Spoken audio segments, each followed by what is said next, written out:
Welcome to the Matt Bernier Show. What's happening? The Matt Bernier Show here on DRF TV, live.drf.com, livestream.com, Twitter and Facebook if you're watching on social media. Live, if you check this thing out in podcast version, YouTube, SoundCloud, iTunes, video.drf.com. My name is Matt Bernier. You can follow me on Twitter at Bernier_Matt. Had about a week hiatus. Thank you to those of you that watched over on Facebook last week, though, as I did my little makeshift show over on Facebook Live. Up there, had a great time at the wedding, but now I'm back down to business here. It's Belmont Stakes week, and we are on the eve. If you're watching this live on Friday, this show is actually being taped on Thursday. The podcast is up Thursday afternoon, Thursday evening, but that still doesn't mean you can't watch it live on live.drf.com and livestream.com as well, and this will lead right in to the Belmont Stakes edition of Out of the Gate this week. We're going to start off. We're not going to bury the lead. The Belmont Stakes is the main event, and it's, where do we even begin with the Belmont Stakes? First things first, let's take a look at the field if we could. It's a field currently of 12, and the reason I say currently, we'll dive into that in a moment. This is going to be the only race also that we have my own value line incorporated with it if you're watching the video version of this thing, because there have been 15 million things going on, so I've gone over the other races, but I haven't chopped up full lines yet, so here we are with the Belmont Stakes with my odds in post position order. The one Twisted Tom 16-1, Tapper 9-1, Gormley 12-1, J-Boys Echo 16-1, Hollywood Handsome 32-1, Looking at Lee 7-1, Irish Warcry 5-1, Senior Investment 8-1 as we turn over to 9 through 12. 9 Meantime 24-1, Multiplier 24-1, Epicaris from Japan 6-1, and Patch 19-1. Let's just talk about all the stuff that's gone on this week leading up to the Belmont Stakes. You had Wednesday morning, you had the draw for the actual race, which was supposed to happen about midday, around noon, 1 o'clock. But in the morning, Classic Empire, the likely prohibitive favorite for this race, scratched foot abscess, the same thing that was bothering him down in Florida. It's back. It's all wrapped up. He can't run in a spot like this, so he's out. Now all of a sudden you go, well, who's going to be the favorite in here? Eric Donovan, the morning line maker, one of the best morning line makers in all of racing in New York, particularly, this is his jurisdiction. He made Irish Warcry the morning line favorite, and understandably so. This is a talented horse. I picked him in the Kentucky Derby.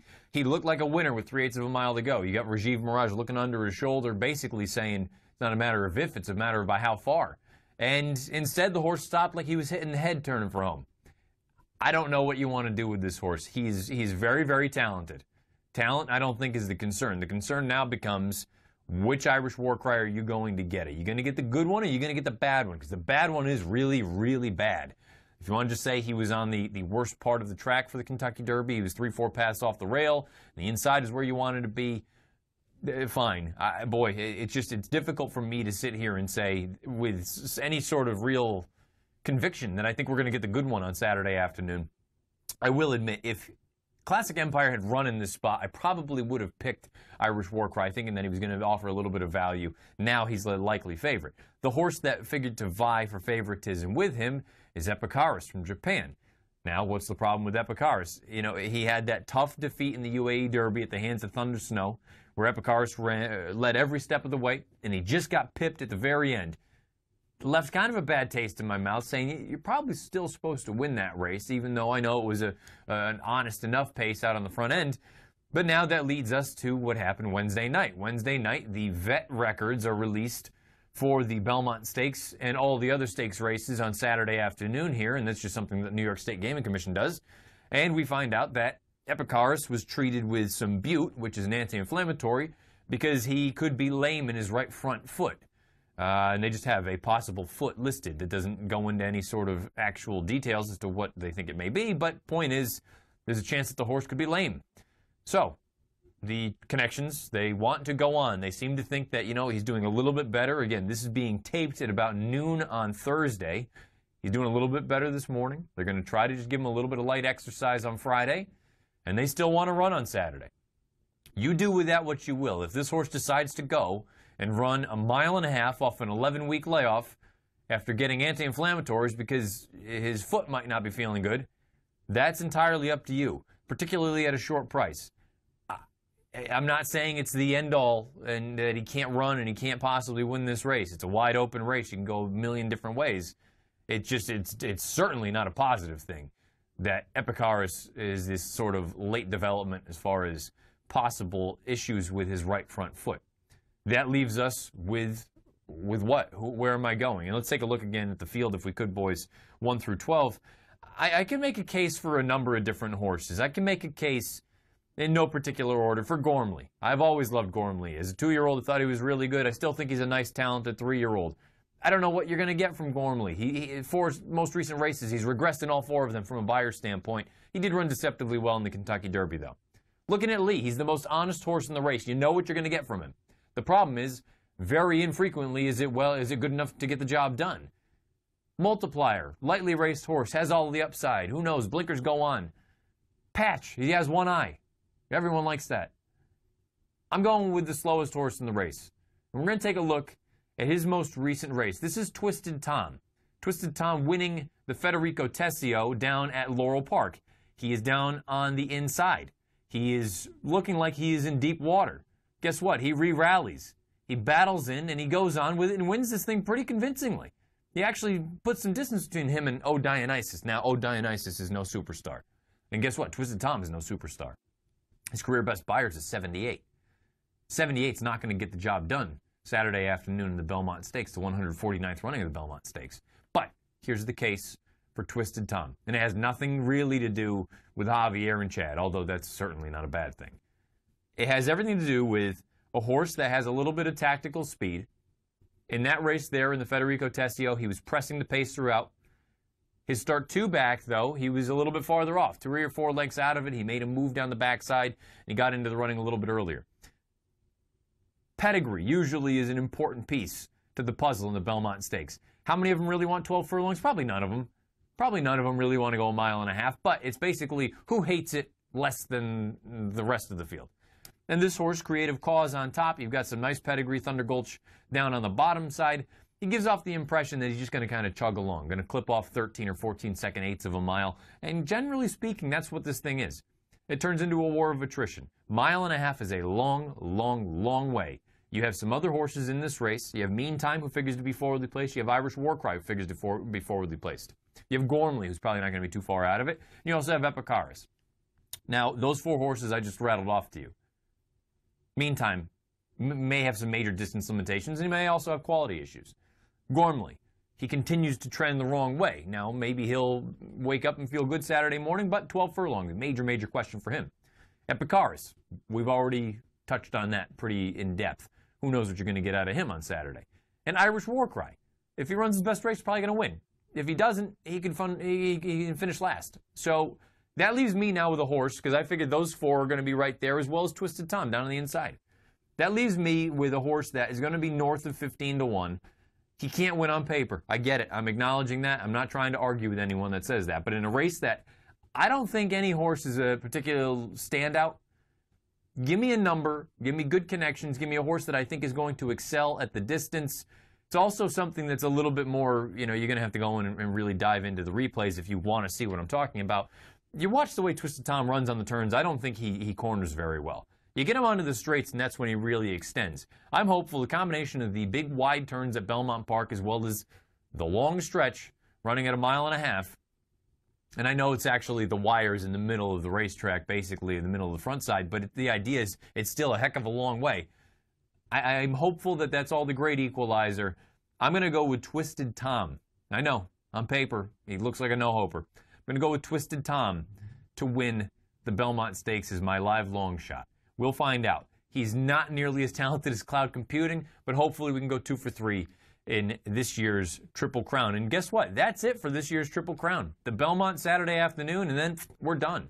But guess what? That doesn't mean that there's not good racing all day Saturday, and guess what? All day on Friday. So we're going to take a quick break here on the Matt Bernier Show. When we come back, we're going to dive into some Friday races. Really, really exciting stuff. You got some sprints, you got some turf routes, you name it. It's all out there, and then we'll dive in later on in the show into some more racing coming up Saturday afternoon. Stay with us here on the Matt Bernier Show. Well, the amazing thing about our work was just how similar he is to Uncle Mo. I mean, right away, of all of Ripoli's babies, he stood out as the most advanced, the most precocious, and the most talented, and that was exactly the same thing we'd seen a few years before with Uncle Mo. Outwork wins it for John Velasquez. To be able to win a Grade 1 like the Wood Memorial in only his 4th lifetime start was very impressive. It is Outwork in front.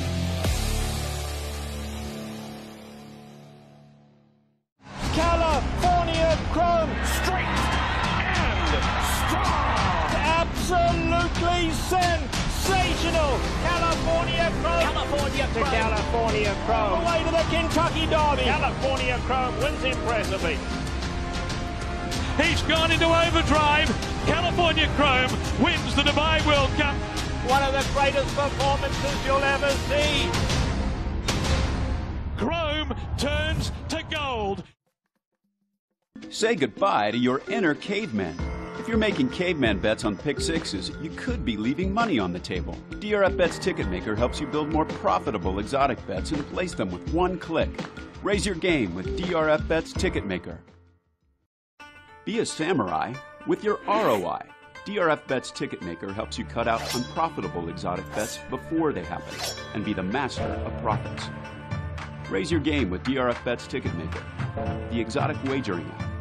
Well, the amazing thing about our work was just how similar he is to Uncle Mo. I mean, right away, of all of Ripoli's babies, he stood out as the most advanced, the most precocious, and the most talented, and that was exactly the same thing we'd seen a few years before with Uncle Mo. Outwork wins it for John Velasquez. To be able to win a Grade 1 like the Wood Memorial in only his 4th lifetime start was very impressive.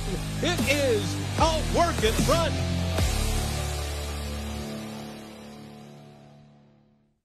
Back here on the Matt Bernier Show, DRF TV, live.drf.com, livestream.com, Twitter and Facebook if you're following along live. If you're checking it out, podcast, YouTube, SoundCloud, iTunes, video.drf.com. You know the drill by now. You know where to find this thing. Let's dive into some big racing on Friday. Belmont Park, really, Thursday through Saturday this week. Off the charts. Now, again, I made mention, this thing is being taped on Thursday. I'm excited for this afternoon. First post I want to say is 2 o'clock on Thursday. They've got some big races, but by the time you guys see this and listen to it, those races will be over. Let's focus on the stuff that you can actually get involved with. Friday and Saturday. But first, let's start off with Friday. Let's dive into the True North. We're going to take a look at the field. Again, it's different than the way we normally go about it. This is just your standard entry card. My odds are not up because I haven't gone through and done full odds just yet for the race. But I do know who I like and who I'm interested in here. Right in order. Chief Lion, the number 1. Holy Boss, 2. 3. No Holding Back Bear. 4. Stall Walking Dude. 5. Fellowship. 6. Green Grotto. 7. Roy H. 8. Whitmore. 9. L Deal. Fascinating race. You can go so many different ways in here. Whitmore is going to be the one that most people focus in on, and you can understand all the reasons. At this point, he's unbeaten going one turn. He's on the heels of a big, big win 3 weeks back in the Maryland Sprint. Maybe I'm trying to make something out of nothing, but there's just something that I don't love about this horse, and you see him right now. He's on the outside, and he's going to come and run down these pace setters. And they're good pace setters. You've got AP Indian out there, and he's going to come and run them down. The thing that I didn't love, and we saw it at the top of the lane, and you see he's tenacious. He just continues to just keep on coming. It almost looked like he was going to blow the turn. And that, to me, is on the heels of what he did in the Count Fleet 2 starts back down at Oaklawn, where down the middle of the lane, he's put the field to bed, and he starts getting the drifts, and he's flashing his tail. I'm starting to wonder, again, maybe I'm just, going way too deep into this thing and getting inside of my own head and just ignoring the fact that he's probably just going to win this race. I don't want to find out at 4 to 5 that this horse is about to go the wrong way. And it's one of those things, you hear that old sort of adage, it's always better to be off 1 too early than to be on 1 too late. I wonder if we're almost at that point with Whitmore. He's a very, very talented horse. I think he is far and away the most likely winner of the race, but he is not my pick in this spot. I'm going elsewhere with, I think, an interesting horse, and it sounds like some other people are interested in him too, so I don't know what we're going to get for a price. The number 5 is Fellowship. Fellowship is a horse. Javier Castellano is going to pick up the mount. This is a horse that most recently ran the Pimlico Special. Why? No idea. I understand everyone loves a good turn back. You don't have to go 1 mile 3/16 with him when he was clearly over his head. Doesn't want to go that far. You turn him back to a sprint. And really, if you see that run from him 2 back at Laurel, that was a big, big effort. There was no pace for him to run at, and he came and he finished like a good thing. Keep in mind, this is a horse that you've got a lot of route races on his page. He'd been gone for quite some time before that return effort at Laurel 2 back. But you've got a lot of route races. Then you go back to his sprints. He's got some good races. I think he's sneaky in this spot. Javier picks up the mount. Decker, the trainer, interesting past 6 months, route to sprint, 3 for 13 with an almost $5 ROI. I think Fellowship is a live long shot in the True North. He is also going to be my pick in this spot. I made him 6 to 1. He's 8 to 1 on the morning line. We'll find out what he ends up going off at. But guess what? There is speed on top of speed on top of speed in this race. And I just think it's one of those situations where it's going to set up for a horse to come from just off the pace. Let's talk about one of the big turf races happening Friday afternoon. That is the New York Stakes, a 1.25 miles on the inner turf. Let's take a look at that field if we could. Really fun race. Note the scratch of Sassy Little Lila, the far outside runner, the number 9. She's going to run Saturday in the Just a Game. That changes the complexion of both races, the New York on Friday as well as the Just a Game. In order, Kadira, the 1, 2, Suffuse, 3, Apple Betty, 4, Kitten's Roar, 5, Hawksmoor, 6, C. Khaleesi, 7, Somersault, 8, Dasita. Chad has a presence in this race, and he has a presence in basically any race now in North America. You've got the 2 big horses. You've got C. Khaleesi. You've also got Dasita. I think a vulnerable favorite in here, and I think a lot of people are going to think that I'm insane for saying this. I think C. Khaleesi is a little bit vulnerable, and we're going to take a look at the Sheep's Head Bay. This was a very good effort from her, don't get me wrong. But the horse that I want is in the pink hat in the Juddmonte Silks, and that's Suffused. And the reason, at this point, you didn't really get to see it, but C. Khaleesi's already put some open lengths on her. Suffused is still going at her at the end, and it's not like C. Khaleesi, you know, they're staying into her. They're making sure that she doesn't get, you know, kind of loose out there. Arad had the mount this day. But Suffused got stopped cold turning for home.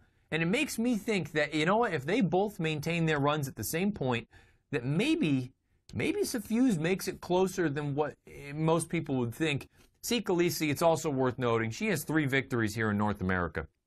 One of them came in the Beverly D last year, and then she's won the Sheep's Head Bay twice. The 2 times she won the Sheep's Head Bay, it came over yielding ground, some very, very, let's say, giving ground.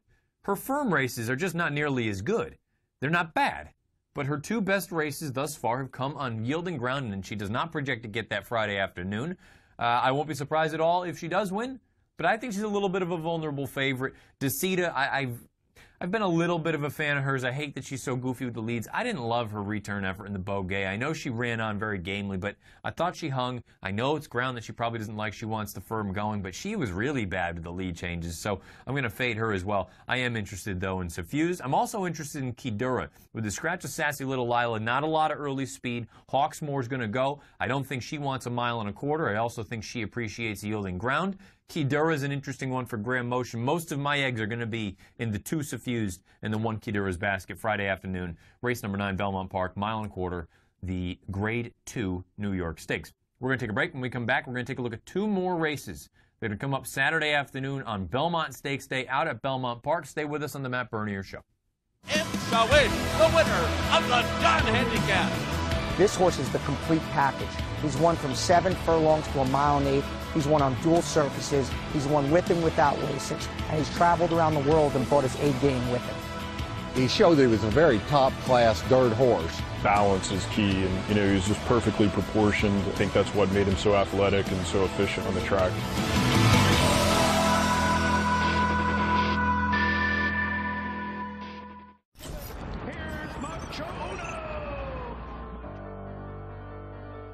They're off in the Breeders' Cup Classic.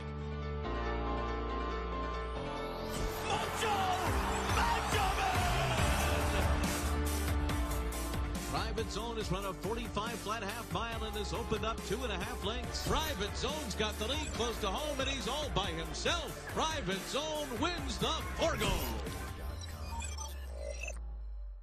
Texas Red, second best, and here is one talented colt named Speightster. I would say Speightster is maybe one of the most exciting horses that I've trained. He was a grandson of Gone West. Another horse that I had trained named Elusive Quality from that line was a world record holder at Belmont Park. Speightster showed some of that same speed. When you'd ask him a question, you know, he could answer. One talented colt named Speightster.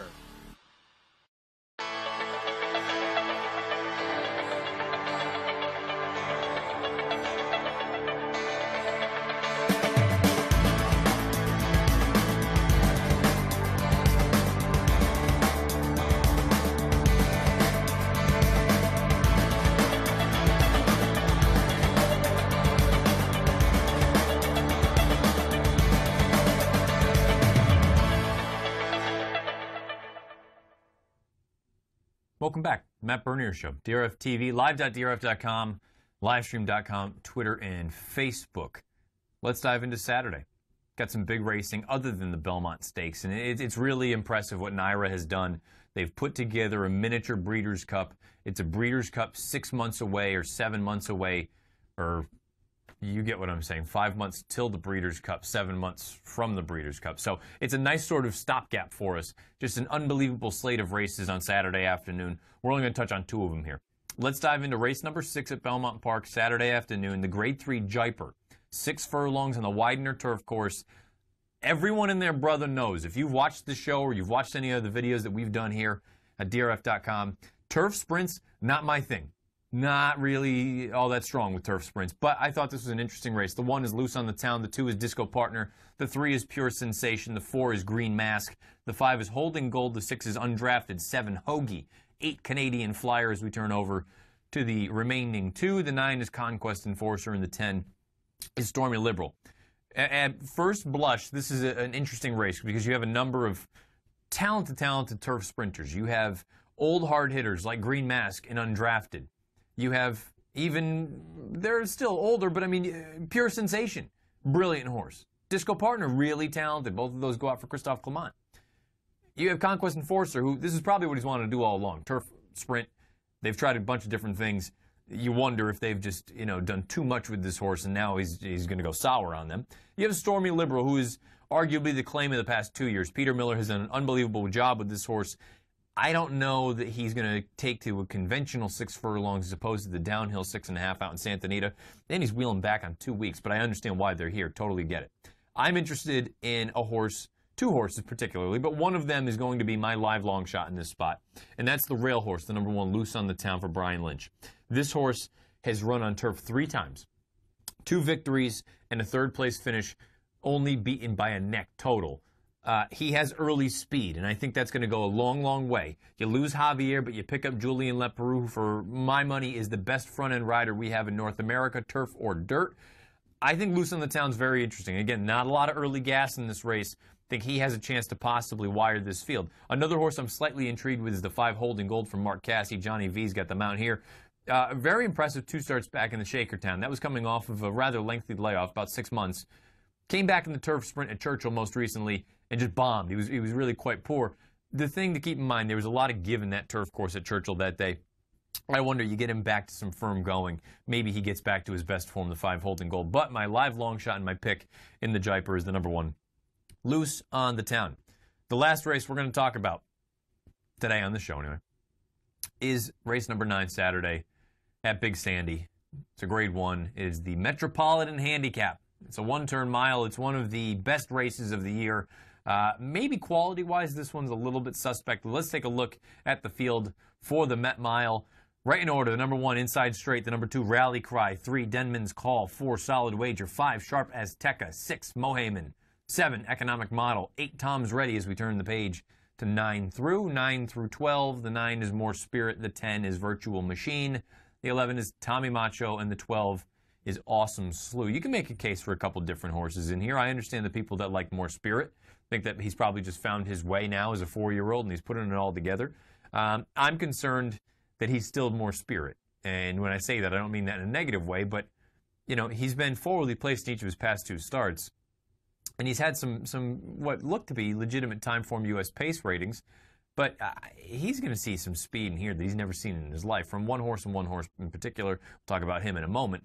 But you have other horses in here that are honest. I've never been a Tommy Macho fan, but, I can understand somebody who wants to say in the Carter he was probably the best and he got stopped, and that's unfortunately what cost him the race. Awesome Slew. Mark Casse has done a tremendous job. They found out what this horse wants to do, and that's to go 1 turn and come from off the pace. The concern with that is what I just said, coming from off the pace. I don't know that he's going to get enough speed to run at, as far as a duel anyway. They're going to be going plenty fast up front. I just don't know that it's going to come apart the way some of these horses may need it to. I think the most likely winner of the race, and my pick in the race, is Sharp Azteca. I have made it clear I've been a fan of this horse for quite some time. We're going to take a look, not at his Godolphin Mile, but at his Gulfstream Park handicap. This is him on the front already, and boy, he puts on a show. He puts on an absolute show. It's worth noting some of the horses that he ran into in that spot. He ran into Awesome Slew and Tommy Macho, and he's still only, about 6 lengths clear of everybody else. This was a giant effort from this horse. And he went over to Dubai and he ran in the Godolphin Mile. And by anyone's estimation, he ran the best race. He ran an unbelievable race that day over a wet racetrack. where if you listen to, knowing how there's a lack of run-up and you get some, there's all sorts of different things. So the fractions sound a little bit wonky. They sound slower than they actually are. Over here, we're talking, that would have been in the high 43 half mile, low 44. He took heat the whole way. All the other the other horses that put pace pressure on him, he cracked them. They finished up the track. He still was only beaten by a length. That was an enormous effort. Now look, if it took too much out of him, who knows? Maybe it did. But he looks like he could be controlling speed in this race, in a race where there's not a lot of other real true early gas. You get Paco aboard for the first time. Edgar Zayas has been removed. You get Paco up. I think it might be showtime for this horse. Maybe I'm overestimating his capabilities. I think this horse has an unbelievable amount of ability. I think you send him right to the front. I say, you come and catch me. If he gets run down, he gets run down. Sharp Azteca, for me, is the most likely winner in this race. There is an intriguing horse, though, for me, is a live long shot. The number 7 is Economic Model for Chad Brown. Irad Ortiz has them out. They're taking the blinkers off. This is going to be his first start since the end of April. And what looked like sort of a pedestrian race and mainly a comeback race for many horses, come back very, very strong. Dolphus came back to run so well in the Pimlico Special 3 weeks ago. Splashtastic came back to run very well in his next start. I believe he earned a 100 Beyer speed figure somewhere in that range. Economic Model is an interesting horse because he's always hinted at ability. And the other thing, too, is keep in mind, his best race to date came at Belmont Park, going one turn, a one-turn mile and 16th in the Easy Goer last year, and he earned a 101 Beyer speed figure. This is a very, very interesting horse at a big number. I don't know that the pace is going to work out the way that it needs it to, but I think Economic Model is very, very interesting at a number in a race like the Met Mile. It's also just something to chew on. I don't know if you people, anyone listening, really likes to buy into these sort of things. His most recent workouts, they've been good enough. You hear what Mike Welsh has had to say about him. But he's been keeping company with a horse, and they've been going pretty honest together. And keep in mind, Economic Model is a legitimate, older, graded stakes caliber type of runner. His workmate that he has not really been putting to bed, that he's been going head and head with, is a horse called Twisted Tom, who we'll see in the Belmont Stakes. So do with that what you will. If Economic Model runs well early on in the Met Mile, maybe it bodes well for a horse like Twisted Tom in the Belmont.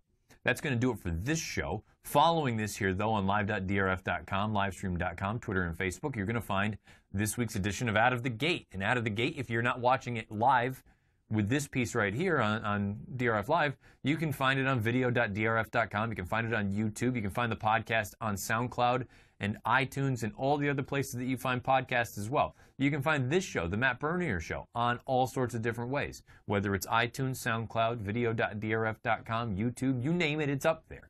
You can find it a million different places. Those of you that watch it live, thank you for doing so. But you also need to keep this in mind, too.